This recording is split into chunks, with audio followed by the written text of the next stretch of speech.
ತಾಲೂಕಿನ ಮಾನ್ಗಾಂವ್ ಮತ್ತು ಶಿವನಗಿ ಭಾಗದಲ್ಲಿ ರಾಜಶ್ರೀ ಶಾಹು ಸಮಾಚಾರ ಅಘಾಡಿಯ ಅಧಿಕೃತ ಅಭ್ಯರ್ಥಿ ವಿನಾಯಕ್ ಅಲಿಯಾಸ್ ಅಪ್ಪಿ ಪಾಟೀಲ್ ಭರ್ಜರಿ ಶಕ್ತಿ ಪ್ರದರ್ಶನ ಮಾಡಿ ಪ್ರಚಾರ ಮೆರವಣಿಗೆಯನ್ನ ನಡೆಸಿದ್ರು.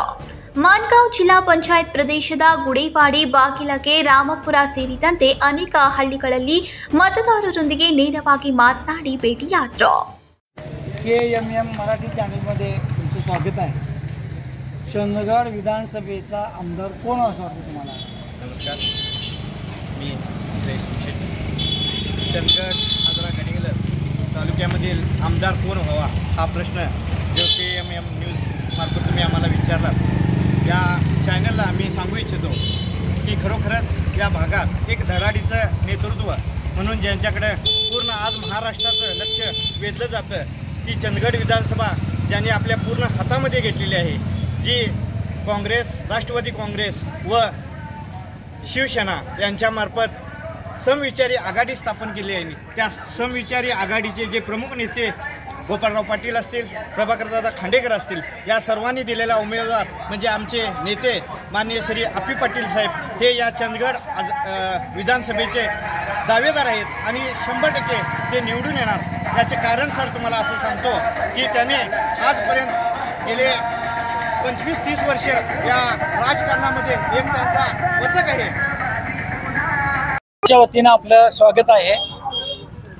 आपण ही विधानसभेची निवडणूक लढवण्याचा अपक्ष म्हणून आणि स्वतंत्र राजश्री शाहू आघाडी निर्माण करून निवडणूक लढवण्याचा हेतू काय आपला? मी पहिल्यांदा आपल्या KMM चॅनलचं मनापासून स्वागत करतो, नमस्कार करतो. शूरवीर, क्रांतीवीर, नरवीर उमाजी नाईक यांना नतमस्तक होतो. आज मानगाव या ठिकाणी आपली प्रचाराची फेरी आम्ही इथे ह्या गावातून आता सुरुवात करत आहोत. या प्रचार फेरीच्या निमित्तानं मी तुम्हाला एवढं सांगू इच्छितो की गेली 2-3 दिवस आम्ही गडिंग्लज आणि चंदगड भागामध्ये प्रचाराची फेरी करत असताना प्रत्येक गावामध्ये तेथील कार्यकर्ते, मतदार यांचा आम्हाला प्रचंड असा प्रतिसाद, पाठिंबा मिळत आहे. गेली अनेक वर्षे आम्ही काँग्रेस आणि राष्ट्रवादी काँग्रेस पक्षाच्या माध्यमातून 25-30 वर्षे त्या विभागामध्ये आम्ही काम करताना मी कार्यकर्ता आहे.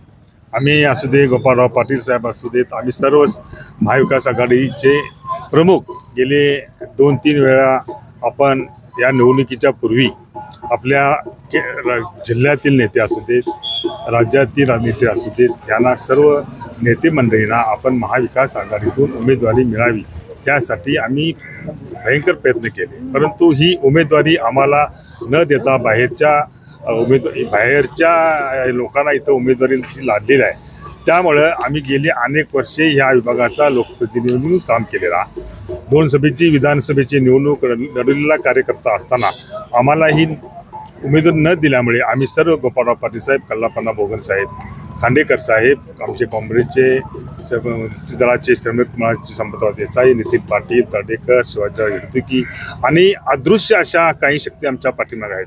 अशा सर्व लोकांच्या विचारानं आम्ही ही राजश्री शाहू समविचारी आघाडी स्थापन करून ही गोपाळराव पाटील साहेब यांची उमेदवारी आहे, यांनी दिलेली उमेदवारी आहे. त्यामुळे चंदगड तालुक्यातून ह्या वेळेला मला आपण मताधिक्य देणार ही 100% माझ्या सकाळपासून दिल्लीमध्ये मला जाणीव झालेलं आहे. अशाच पद्धतीनं गडिंग्लज आजरामध्ये देखील मला उत्स्फूर्त प्रतिसाद आहे. गेल्या 2 निवडणुकीमध्ये मला चंदगड तालुक्यातून मताधिक्य मिळत नव्हतं, त्यामुळे मला कमी मताधिक्याने माझा पराभव झालेला आहे. त्यामुळे ही निवडणूक आम्ही कोणत्याही परिस्थितीत निवडणूक लढवायचं आम्ही ठरवलं. ಈ ಪ್ರಚಾರ ಯಾತ್ರೆಯಲ್ಲಿ ಚಂದಗಡ ಕಾಂಗ್ರೆಸ್ ನಾಯಕ ಗೋಪಾಳರಾವ್ ಪಾಟೀಲ್, ಶಿವಸೇನೆಯ ಪ್ರಭಾಕರ್ ಖಂಡೇಕರ್, ಶ್ರಮಿಕ ಮುಕ್ತಿ ದಳದ ಸಂಯೋಜಕ ಕಾಮ್ರೇಡ್ ಸಂಪತ್ ದೇಸಾಯಿ, ಬಲಿರಾಜ ಸಂಘಟನೆಯ ನಿತಿನ್ ಪಾಟೀಲ್ ಸೇರಿದಂತೆ ಅನೇಕರು ಕಾರ್ಯಕರ್ತರು ವಿನಾಯಕ್ ಪಾಟೀಲ್ ಅವರ ಬೆಂಬಲಕ್ಕಾಗಿ ಪ್ರಚಾರವನ್ನು ನಡೆಸಿದರು. ಶಕ್ತಿ ಪ್ರದರ್ಶನದ ಮೂಲಕ ಮತದಾರರಿಗೆ ತಲುಪುವ ಈ ಪ್ರಯತ್ನ ಯಶಸ್ವಿಯಾಗಿದೆ. ವಿನಾಯಕ್ ಪಾಟೀಲ್ ಅವರ ನಾಯಕತ್ವದ ರಾಜಶ್ರೀ ಶಾಹು ಸಮಾಚಾರ ಅಘಾಡಿಗೆ ಸ್ಥಳೀಯ ಮಟ್ಟದಲ್ಲಿ ಹೆಚ್ಚಿನ ಬೆಂಬಲ ದೊರೆತಿದೆ. ರವಿ ಪಾಟೀಲ್, KMM ಕನ್ನಡ, ಚಂದಗಡ್.